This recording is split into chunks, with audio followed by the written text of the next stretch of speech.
En toda sociedad, las personas que la integran tienen diferentes actividades, ideas, valores, intereses. Muchas veces, estas diferentes formas de ver o pensar generan roces o conflictos que pueden considerarse más o menos graves de acuerdo con el contexto. Para que la convivencia entre los integrantes de una sociedad sea posible, es necesario poder canalizar los conflictos y evitar que se profundicen, que haga imposible la convivencia. Es que si las reglas que rigen una sociedad no están claras, no es posible proyectar ni planificar hacia el futuro. Para poder vivir en sociedad y contar con la seguridad necesaria que nos permita desarrollar nuestras vidas, las personas necesitamos contar con cierto orden social. El Estado es el ordenador de la sociedad, pero el orden que impone el Estado difiere de acuerdo con el tiempo y el espacio. No será igual entonces la organización de un mismo Estado en el 2000 que en el 1900, y tampoco es igual la organización actual del Estado en Francia o en Estados Unidos. Hagamos un poco de historia. Hacia mediados del siglo XVIII, el filósofo inglés Thomas Hobbes postuló la necesidad de la existencia del Estado. Según Hobbes, este habría surgido como una forma de poner fin a una etapa previa que él llamó estado de naturaleza. Durante esta etapa, las personas se relacionaban mediante la ley del más fuerte y se encontraban en un estado de permanente guerra de todos contra todos que hacía realmente imposible la paz y la armonía. Para Hobbes, sin la presencia de un Estado o autoridad fuerte, sobrevendría el caos y la anarquía. Esto ocurría en el estado de naturaleza, en que las personas eran así como lobos para otras personas. Según Hobbes, en el estado de naturaleza no existía ninguna instancia que distinga lo justo de lo injusto, ni había reglas que equilibraran la vida social. Las personas necesitamos de una instancia externa e imparcial que regule nuestras relaciones sociales. El Estado, mediante la formulación de leyes y su aplicación, garantiza las relaciones armónicas entre las personas e interviene para evitar los conflictos. Como dijimos anteriormente, el Estado es el ordenador de la sociedad, pero para que pueda cumplir con esa función es necesario que cuente con determinadas características. Según el investigador argentino Oscar Oslak, para que el Estado-Nación sea tal, debe tener 4 cualidades. Estas cualidades no están dadas ni surgen de un día para el otro, sino que son el producto de un largo y conflictivo proceso de construcción. Estas son: 1. Capacidad de externalizar el poder. Sin territorio no hay Estado. Todos los Estados necesitan tener un territorio, es decir, un espacio geográfico delimitado en donde establecerse y ejercer su autoridad. El territorio de un Estado se va conformando a lo largo del tiempo por medio de diferentes luchas y acuerdos. Esto quiere decir que el actual territorio argentino, por ejemplo, es el resultado de un proceso histórico y que podría no haber tenido la forma que hoy conocemos. El control exclusivo que un Estado nacional ejerce sobre una porción territorial del planeta es lo que se denomina soberanía territorial.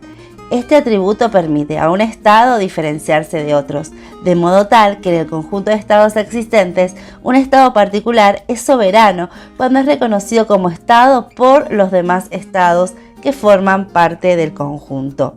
Esta capacidad implica también que el Estado en cuestión no esté sometido a la autoridad de ningún otro Estado. 2. Capacidad de institucionalizar su autoridad. Que el Estado pueda institucionalizar su autoridad significa que tiene la capacidad de hacer respetar las normas que imparte en su territorio. Pero para que esto sea posible, el Estado debe poseer el monopolio del uso de la fuerza. Esta idea retoma aquella afirmación de Hobbes según la cual las personas en el estado de naturaleza acordaron ceder el derecho a hacer justicia por mano propia a un organismo mediador, que es el Estado. Este tiene el monopolio de la fuerza, o sea, la posesión exclusiva de los medios de coerción. Significa que a través de diferentes instituciones como el ejército, la policía, la gendarmería, es el único que puede ejercer legítimamente la violencia física en caso de ser necesario. Esto implica que ningún ciudadano puede recurrir a la violencia para resolver un conflicto y que en caso de hacerlo será sancionado por las autoridades. El Estado no solo se vale de su capacidad de coerción para mantener el orden. Si esto fuera siempre así, se generarían inevitablemente resistencias, dado que las prohibiciones no son suficientes para lograr el respeto por parte de las personas. El Estado debe poseer legitimidad. Significa que su forma de ejercer el poder es legítima, es válida, por determinadas razones en un momento histórico particular. El monopolio de la fuerza y la legitimidad son entonces dos aspectos que se complementan. El orden que impone el Estado persiste porque existen estos dos componentes. 3. Capacidad de internalizar su control. Debido a la amplitud del territorio y la cantidad de actividades que se desarrollan en un Estado, necesita establecerse un conjunto de instituciones que las organicen y las controlen. Estas instituciones u organismos cuentan con diferentes niveles y alcances de acuerdo con la función que cumplen dentro del Estado. Las municipalidades, las intendencias son instituciones, por ejemplo, que tienen diferentes alcances de acuerdo a las circunstancias. De esta forma, a través de la creación de un conjunto diferenciado de instituciones públicas de reconocida legitimidad, el Estado ejerce el control en todo el territorio. 4. Capacidad de internalizar una identidad colectiva. Es necesario definir el concepto de identidad colectiva antes de seguir desarrollando esta idea. Cierto número de personas se siente parte de un colectivo mayor. Esta característica está íntimamente relacionada con el concepto de nación.